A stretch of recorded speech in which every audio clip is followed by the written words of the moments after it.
If you felt lately like it's harder to communicate with people wearing a mask, well, you're not alone and you're not crazy. It is harder to communicate wearing a mask.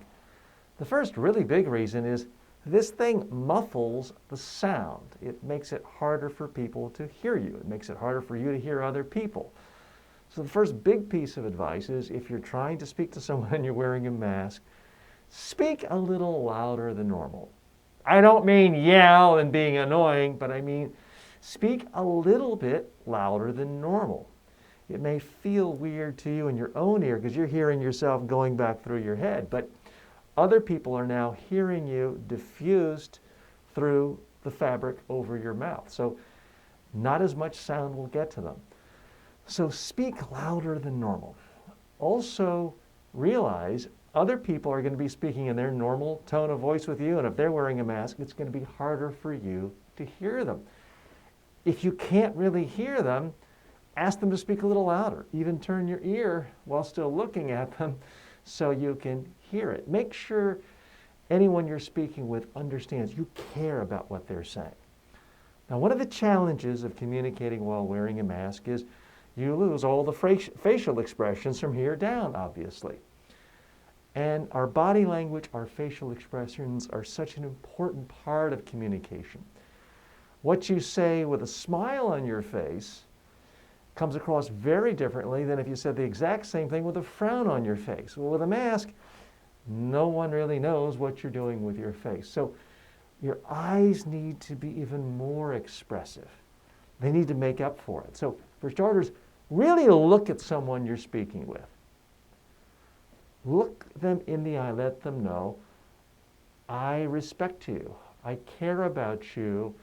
I want to understand what you're thinking, and I want you to understand what I'm thinking. So really look at them closely, whether you're speaking or whether you are listening to them.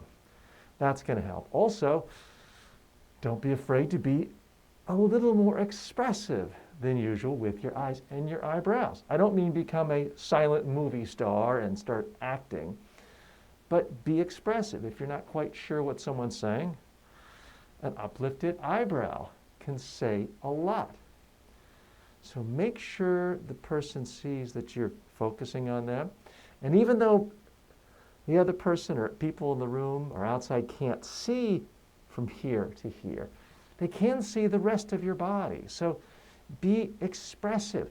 Use your hands, use your body. Now, I want you to maintain social distance. Don't get closer than 6 feet. But if you have a choice, especially if it's outside, of talking to someone 20 feet away, 10 feet away, 8 feet away, or 6 feet away, then try to get a little closer. It will make communication much more effective.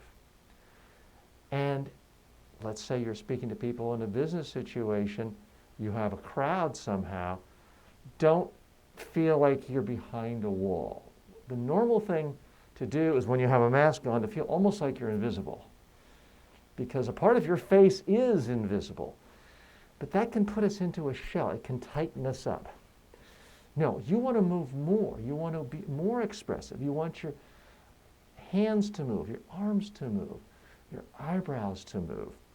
You want to be a little more expressive in other ways to make up for the fact that you're losing all of this expression. Also keep in mind that the fundamental rules of communication are still the same. You can speak louder, have good eye contact, but if you're completely ignoring what the other person says, it's not going to be a great conversation. You've got to listen to people and let them know you're listening to them if you're having a one-on-one conversation while wearing a mask. If you're giving any sort of presentation, a speech, then it is important to pause a little more, state something, and look around, and maybe a quick nod, make sense, getting it? Take the pulse of the room a little more frequently than you would before the days of wearing a mask, and that will help with your communication.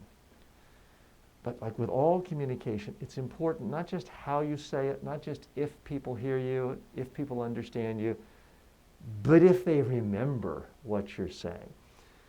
Good communication, whether it's pre-pandemic times or current times, requires you to really think about your messages you're trying to communicate, to figure out what is it you want your audience to do if you're speaking for some business purpose or some political purpose. Then to come up with just a few messages that will motivate the people you're speaking to do what you want.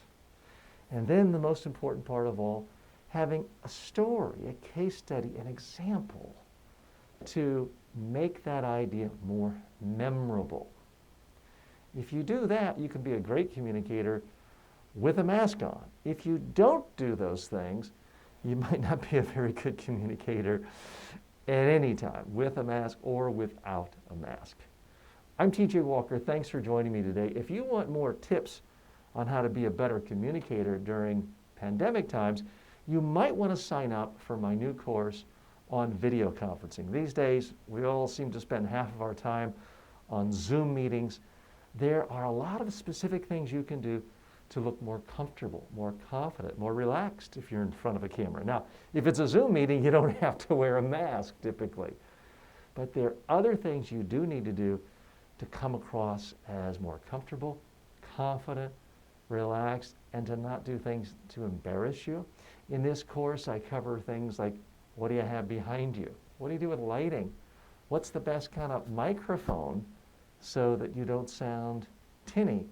And even tips, it may seem like an extreme, but a little makeup if it's a big speech on Zoom to a large audience.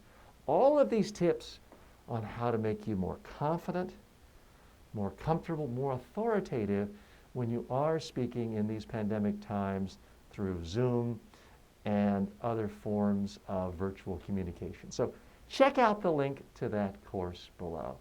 Thanks so much.